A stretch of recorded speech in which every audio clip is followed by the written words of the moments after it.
नमस्कार back to our channel friends. मैं सबका अपने चैनल स्टॉक्स फॉर लाइफ पे बहुत स्वागत करता हूँ। दोस्ती ये फिल्म फैमिली डे फिल्म बस हिंदी में एक बहुत ही फेमस मुहावरा है कि सुबह का भूला अगर शाम को घर वापस लौट आए उसे भूला नहीं कहते। इसका मतलब ये होता है कि अगर कोई गलती इंसान द्वारा गवर्नमेंट द्वारा होती है, अगर इनिशियल स्टेज में उसको फिर से ठीक किया जा सके तो उसकी गलती क्षमा योग्य हो जाती है। तो जी हाँ दोस्तों, कल बीती रात एक बहुत बड़ी ब्रेकिंग न्यूज़ इथेनॉल को थीम को लेके जो कि चली थी, उसमें एक ऑफ कोर्स एक पॉजिटिव ब्रेक थ्रू देखने को मिल रहा है, जिसका पता शायद आपको पता चला होगा, नहीं पता तो यहाँ पे कैसे क्या खिचड़ी पकी और गवर्नमेंट ने कैसे यूटर्न मारा उसको दोस्तों मैं पूरा एकदम बहुत ही सरल वे में क्या घटनाक्रम हुआ है वो बताने की कोशिश करूंगा। बिकॉज एक स्टॉक की बात की जाए, हमने उस थीम पे ही दावा लगाया था और ऑफ कोर्स मैंने बताया था कि मेरा स्टॉप लॉस हिट होगा तब मैं निकलने का विचार करूंगा। अभी तक ऐसे स्टॉप लॉस हिट नहीं हुआ, लेकिन यस यहाँ पे दोस्तों एक बहुत ही पॉजिटिव जो न्यूज़ है अभी के सामने देखने को मिल रही है। तो चलिए गाइस फटाफट डिकोड करते हैं। चैनल फर्स्ट टाइम होंगे सब्सक्राइब कर सकते हैं इस तरह की क्वालिटी कंटेंट को सबसे पहले एक्सेस करने के लिए। Now without delaying any for time let's begin. जी हाँ दोस्तों, अभी की सुपर ब्रेकिंग न्यूज़ हमें देखने को मिल रही है कि week after ban government allows sugarcane जो जूस टू मेक इथेनॉल। आप सबको अच्छे से पता है कि इथेनॉल का थीम आने वाले कल में भारत के तरक्की के लिए बहुत इंपॉर्टेंट है। अब इसमें बहुत लोग प्रश्न करेंगे कि सर चलिए ठीक है, मान लेते हैं कि इथेनॉल का थीम आने वाले कल में बहुत ही बड़ा फ़ायदा भारत को पहुंचा सकता है। और E10 और E20 को लेके ऐसे बहुत सारे समिट हुए जहां पे इसको प्रमोट भी किया गया, लेकिन यस बीच में गवर्नमेंट ने अचानक से बोला कि शुगर केन का जूस आप यूज़ नहीं कर सकते इथेनॉल प्रोडक्शन को लेके। इसमें तो बहुत भयंकर गलती हुई गवर्नमेंट से। तो जी हाँ दोस्तों, यहाँ पे कमेटी द्वारा एक बहुत बड़ी अपडेट हमें देखने को मिल रही है जो जल्दी ही ऑफिशियली आपको सूचना मिल जाएगी। अगर आप देखें कल दोस्तों कमेटी ऑफ मिनिस्टर की बात की जाए, उन्होंने एक वेरीफाइड सोर्स द्वारा मैं इस वीडियो को रिकॉर्ड कर रहा हूँ जहाँ पे उन्होंने फाइनली बताया कि यस जो लाइक ज़रूरत है इथेनॉल को मिलना चाहिए उसमें हम लोग कमी नहीं करेंगे। लेकिन दोस्तों इसमें भी एक बहुत बड़ा कैच है। आप सबको अच्छे से पता है कि IRCTC में क्या ड्रामा हुआ था। एक तो गवर्नमेंट ऑफ इंडिया की बात की जाए, ये बहुत ही स्ट्रॉन्ग बिजनेस मॉडल, अचानक से गवर्नमेंट ऑफ इंडिया आता है। या फिर मिनिस्टर ऑफ रेलवे की बात की जाए, उनकी तरफ सूचना आता है कि अब कन्वीनियंट फी IRCTC से गवर्नमेंट 50% वसूलेगा। और गाइस इस न्यूज़ के बाद ना 30% मुझे अच्छे से याद है कि IRCTC फॉल हुआ था, लेकिन यस गवर्नमेंट ने कहा चलते ही उस डिसीजन को सोचा समझा और उसको विड्रॉ कर लिया, जिससे IRCTC में थोड़ी बहुत मोमेंटम बनी और उसके बाद एक लॉन्ग टर्म कंसोलेशन हमें IRCTC से अच्छी कंपनी में दिखाई पड़ रही है। तो उधर पे कैच क्या है यही समझना बहुत ही इंपॉर्टेंट है। मैंने क्या बताया कि U turn government of India की बात की जाए, उनको अच्छे से पता है कि उनके संकल्प E10 E20 के वजह से ऐसे बहुत सारे शुगर मिल वाली कंपनी हैं जिसने बैंकों से लोन लिया, बड़ा बड़ा प्लांट कमीशन किया, प्रोडक्शन को ऑफ कोर्स बूस्ट करने की कोशिश की। उनको दोस्तों मरा हुआ इंडस्ट्री में एक आत्मविश्वास जाग गया। लेकिन गवर्नमेंट क्या किया, अचानक से कोई एक फाइन मॉर्निंग आके बोल दिए कि भैया गन्ने के जूस से आप इथेनॉल प्रोड्यूस नहीं कर सकते। लेकिन दोस्तों यहाँ पे अगर आप देखें तो गवर्नमेंट ने अलाउ किया है। अब सिंपल सी बात है, कितना टन? 17 लाख टन। आप पूछेंगे wait sir last financial year में कितना था? तो जी हाँ दोस्तों, ये था ना 3.8 मिलियन टन। तो आप देख सकते हैं कि सिंपल सी बात है, पहले से दोस्तों भले ही उनको छूट तो मिला है, गवर्नमेंट ने यूटर्न मारा है, लेकिन दोस्तों ये लास्ट ईयर से ना अभी भी आधा है। और ये दोस्तों गवर्नमेंट ऑफ इंडिया के टारगेट्स की बात की जाए, ये 4.1 मिलियन टन था।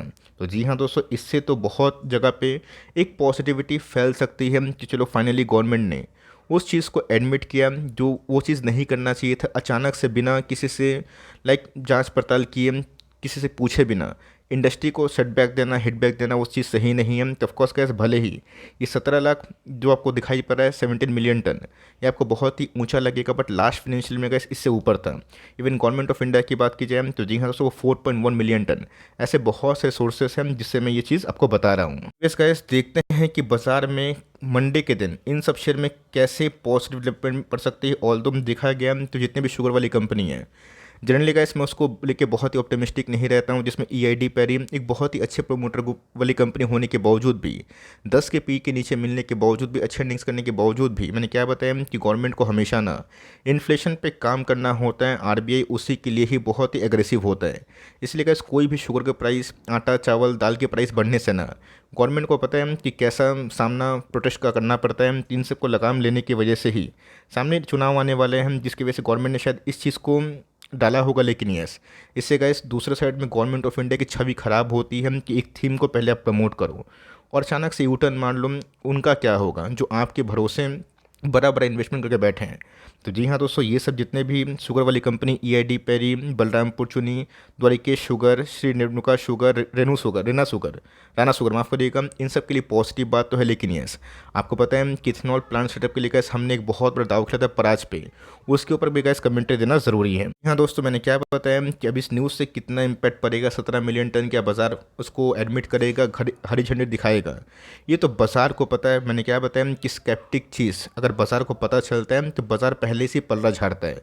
भले ही ये बहुत ही पॉजिटिव न्यूज़ है, शायद मंडे के दिन इन सब शेयर्स में तेज़ी भरा माहौल देखने को मिले, उल्टा भी हो सकता है। शेयर बाजार का दूसरा नाम अनिश्चितता है, आपको अच्छे से पता है कि ये सब गैस न्यूज़ तो अच्छी है, लेकिन यस 17 मिलियन टन का गैस जो परमिशन मिला है उसमें सही में बाजार खुश होगा या दुखी होगा, ये तो गैस हमें वक्त के संग पता चलेगा। कि ऑफकोर्स अगर आप मुझसे पूछें अचानक से गैस जीरो प्रोडक्शन की बात की जाए, बंद कर देने के बाद 17 मिलियन भी रिलीफ तो देता है, बट मैंने क्या बताया कि वो संकल्प क्या कंपनीज जो एग्रेसिवली काम कर रहे थे उनको फिर से भरोसा होगा या फिर नहीं होगा, यही तो देखने वाली बात है। अब गवर्नमेंट दोस्तों ईवी को लेकर इतना एग्रेसिव है, मेक इंडिया को लेकर इतना पीएलआई स्कीम दे रहा है ना, अचानक से एक फाइन मॉर्निंग गवर्नमेंट आएंगे बोलेंगे कोई पीएलआई नहीं मिलेगा, जिसको जो करना है खुद के दम पे करो, ये तो गैस अपने आप में ही नाइंसाफ़ी हुई। तो भले ही मैंने क्या पहले ही बता दिया कि सुबह का भूला शाम को घर वापस आता है तो उसकी क्षमा को माफ़ करना बनता है, लेकिन यस अब ये बाजार के सेंटिमेंट को फिर से जीत पाएगा, बाजार फिर से भरोसा कर पाएगा,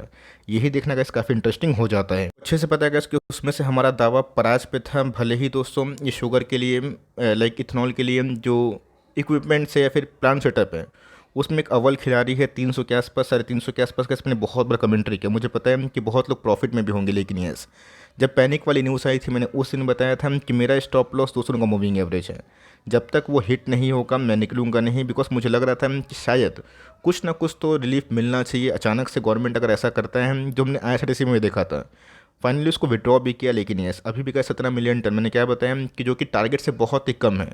अब इसको लेके बाजार कितना पॉजिटिव या फिर नेगेटिव रिएक्ट करेगा ये तो वक्त बताएगा, लेकिन यस पराज में गैस जो मोमेंटम था या फिर जितने भी शुगर इंडस्ट्री में मोमेंटम बने थे उसमें कहीं ना कहीं तो गैस पॉज लगता हुआ दिखाई दे रहा है। गैस अपने चैनल पे मैं कोई भी शुगर इंडस्ट्री को ज़्यादा कवर नहीं करता हूँ एक्सेप्ट पराज इंडस्ट्रीज, बिकॉज मुझे कंपनी अच्छी लगती है फंडामेंटली, टेक्निकली भी गैस इनका जो चार्ट पैटर्न है काफ़ी मजबूत हो गया था। तो 10,000 करोड़ के आसपास की मार्केट कैप है, 36 के पी के संग कंपनी के ROC, ROE, free cash flow, of course डिप्ट इक्विटी, प्रमोटर होल्डिंग्स सब मुझे गैस काफ़ी इनलाइन लगती है। मतलब पूछेंगे कि सर वेट सर चलिए न्यूज़ तो काफ़ी अच्छी है तो इसका इम्पैक्ट मैंने क्या बताया कि यस ये बहुत ही बड़ी पॉजिटिव न्यूज़ है। अगर आप ऊपर से सिर्फ मतलब देखें लाइक सिर्फ हेडलाइंस को तो आपको लगेगा कि जितने भी तरह के इथेनॉल वाली चीज़ को गवर्नमेंट ने बैन किया था कंप्लीटली अनबैन कर दिया, लेकिन दोस्तों उसमें भी ना 17 मिलियन टन का एक कैच है। अगर उस चीज़ को आप समझें और वही चीज़ देखना इंपॉर्टेंट है, क्या ऊपर से बस पॉजिटिव हरी झंडी आ गई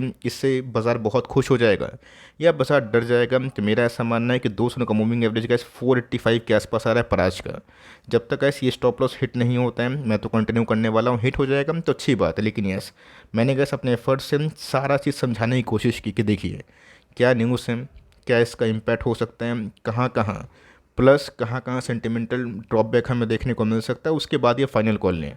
आप मुझसे पूछेंगे कि सर पराज को अपने 300-350 पे बहुत बार कवर किया, अभी मुनाफा में क्या निकले नहीं निकले वो आपका मर्जी की बात है। मैं अपनी बात करूँ तो ऑफकोर्स का मुझे साफ दिखाई पड़ रहा है ये लेवल अगर टूटता है तो मैं कम्प्लीटली ऑफकोर्स उधर पे एग्जिट करने का प्लान करूँगा और फिर से अब स्ट्रेंथ वापस आएगी और देखेंगे कि इंडस्ट्री में क्या प्लस माइनस न्यूज़ हो रही है, उसके बाद ही मैं विचार करूँगा। रेस्ट कैसे अपनी कॉल आप खुद लें जिम्मेदारी से, और कुछ भी करने से पहले बेस्ट होगा कि फाइनेंशियल एडवाइज़र से आप सलाह मशवरा करके ही कुछ काम करें। तो गाइस मिलते हैं जल्दी ही, तब तक के लिए bye. Thanks for listening friends, God bless you all.